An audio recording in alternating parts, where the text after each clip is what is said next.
Welcome back. You're watching Investors Guide on ET Now. Thank you for staying with us. This is the second part of our anniversary special programming. We're focusing on real estate and buying a home. Our guests in the studio, of course, picked two cities each that they believe are going to do really well in the future. The third city on that list is Mumbai. Before we go any further, let me bring in, of course, Avan, who will give us an update on the most expensive city in India and how the prices have moved in Mumbai. Mumbai lives up to its name of being one of the most expensive cities in India, with prices in posh South Mumbai increasing from 45,000 rupees per square foot in 2009 to 52,000 rupees per square foot in 2013. And that's a whopping increase of almost 15% within the last 5 years. But the real shocker comes from areas in South Central Mumbai, with areas like Worli, Prabhadevi and Lower Parel.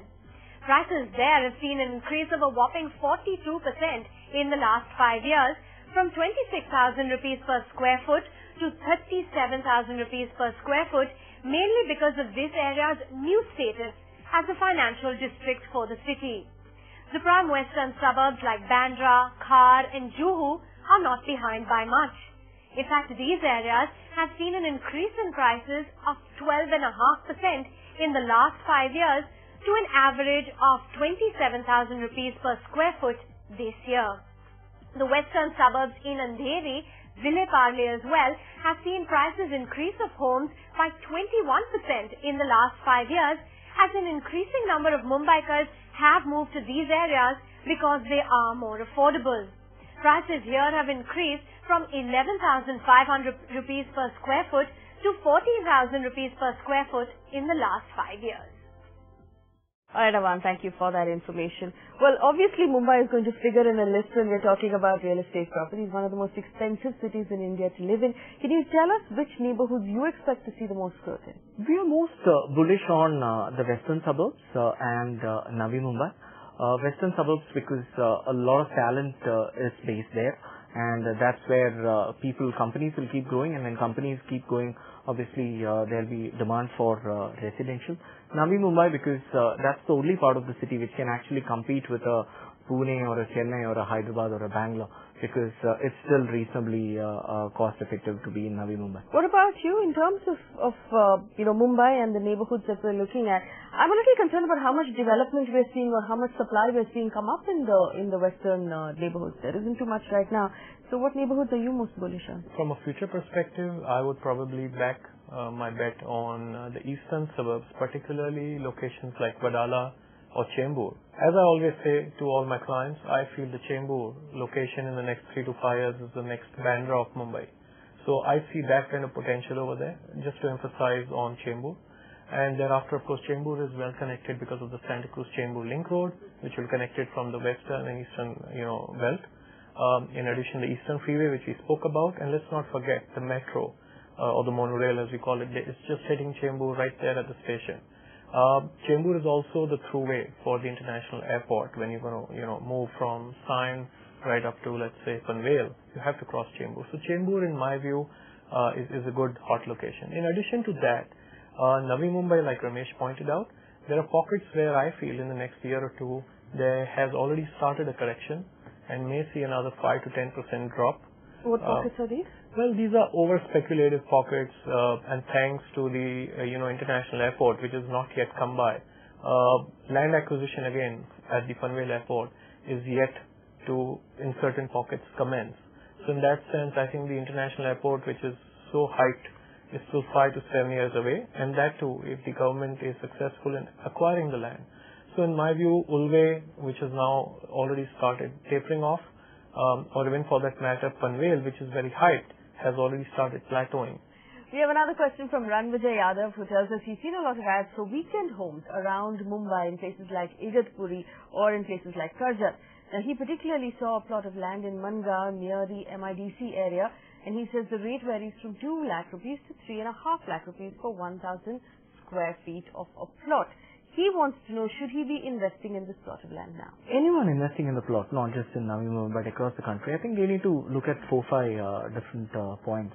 One is if it's being done by a reputed developer. Second, is it more of a gated community? Is the developer giving good infrastructure including power, water, roads? He needs to make sure there is enough checks done on aspects like what is going to be the property tax.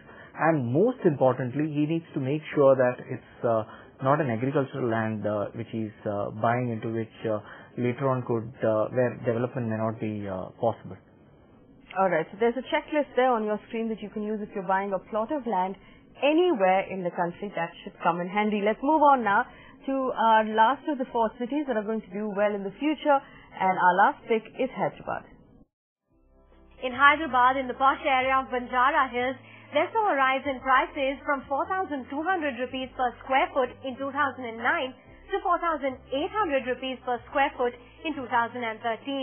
That's an increase of close to 14%. Kukatpalli, which is a major residential and commercial suburb in Hyderabad, saw a 24% increase in the last 5 years. The residential prices increased from 2,900 rupees per square foot in 2009 to 3,600 rupees per square foot in 2013.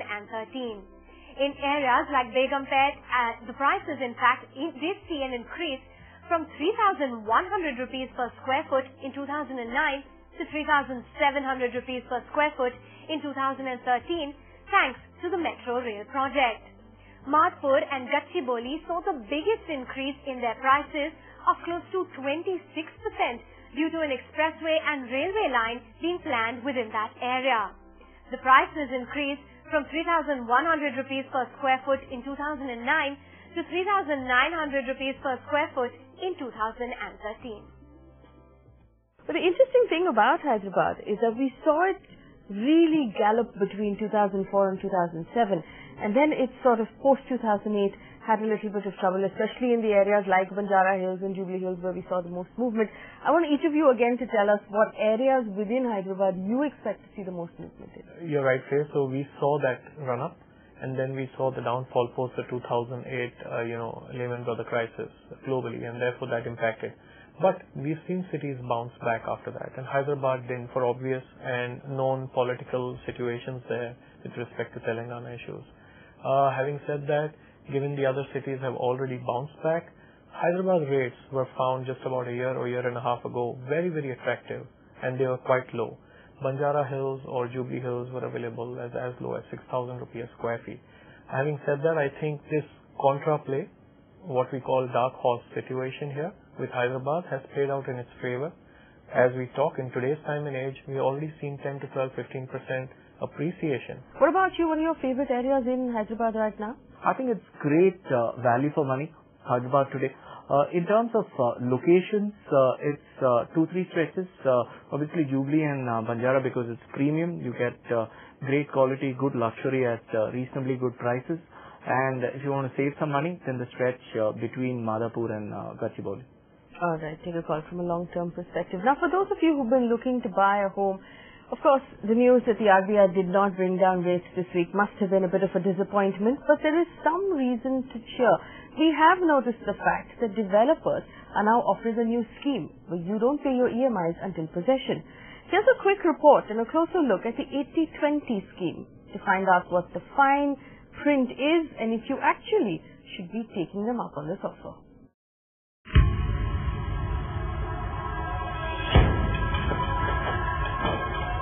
To battle the slowdown in sales of residential properties, several developers in Mumbai and the NCR have announced the 80-20 scheme for some of their projects. Under this plan, as a home buyer, you pay only 20% of the total cost of the property up front and nothing at all until you receive possession of your home. The builder who receives the remaining 80% from the bank will pay interest on that amount until delivery. The customer gets a great financial flexibility to implement his financial plan, because in early stage of employment and early stage of life, you have many liabilities to take care of. A lot of these people are staying on rent, so their cash outflow is not overburdened, and whereby that gives them the opportunity to plan their savings and plan their outflows accordingly. That does sound like a dream come true, but step in for a closer look.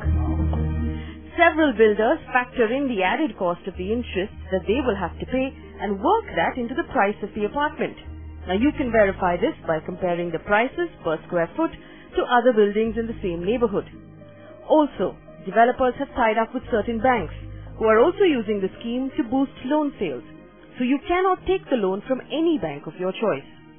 Secondly, under this plan, the customer has to sign an ADF or an advanced disbursement facility, which bypasses the slab-wise payment clause and enables the builder to receive the entire value of the home upfront, irrespective of the stage of construction. If the scheme extends until possession, it puts pressure on the developer to finish the project on time. But some developers only offer the scheme for a specified period, like 2 years from the date of purchase. In this case, the customer will have to start paying EMIs after 2 years, even if the construction is incomplete or delayed indefinitely. See the tendency and consistencies of the developers with his past projects also. It could be by virtue of many things, could be approvals and number of things. But one has to see the tendencies. If developers is nearly across all his projects being delaying, then you need to be a little cautious. During our research, we found that each developer drafts a different agreement for each project. On several occasions, developers were reluctant to share copies of documents before the booking amount was paid.